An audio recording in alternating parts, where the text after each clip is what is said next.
The president this morning, apparently unhappy with criticisms being made about him on the MSNBC show Morning Joe, lashed out on Twitter, quote, "I heard poorly rated Morning Joe speaks badly of me, don't watch anymore. Then how come low IQ crazy Mika, along with Psycho Joe, came to Mar-a-Lago 3 nights in a row around New Year's Eve and insisted on joining me? She was bleeding badly from a facelift. I said no." A reminder, this is the President of the United States. This, of course, just a few days after he talked about the need to unite the country, to heal, and after first daughter Ivanka Trump bemoaned how nasty Washington and politics are. There's a level of viciousness that I was not expecting. I was not expecting the intensity of this experience, but this isn't supposed to be easy. The White House today said that President Trump was merely punching back, fighting fire with fire, since the hosts of Morning Joe have attacked President Trump. And this is indeed how President Trump sees it, that criticism from the media or anyone needs to be fought back.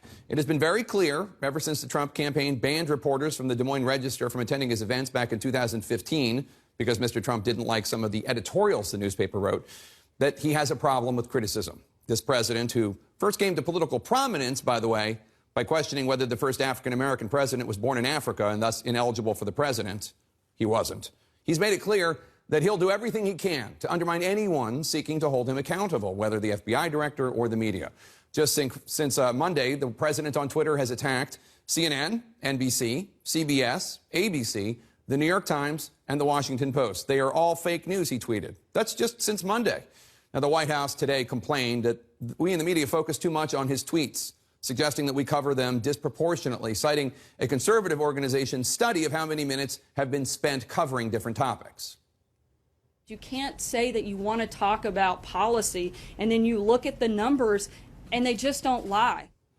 Now, viewers of this show know that we focus quite a bit on policy, but we of course cannot ignore wild statements being made by the President of the United States. So as long as Sarah Huckabee Sanders is talking about numbers, we thought we would take a look at the president's tweets since he became president. So this is an unscientific analysis, but in our analysis of the 770 tweets from the president's personal account since his inauguration, we found the plurality of them were general political comments or arguments, and many that were benign presidential tweets about meetings or the like, or exaltations to make America great again.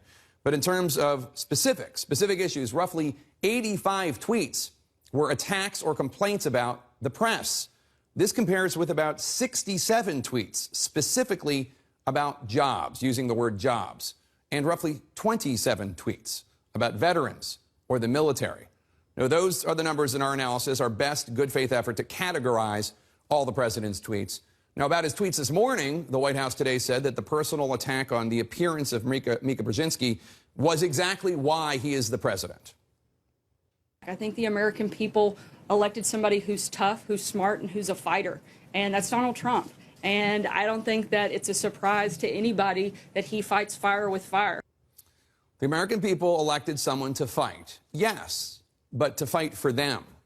These nasty personal tweets against individual cable news anchors or those more broadly seeking to undermine any critical journalism, I'm not sure how that serves the soldier in harm's way, or the hungry child in the inner city or in Appalachia, or the unemployed factory worker in the decimated factory town.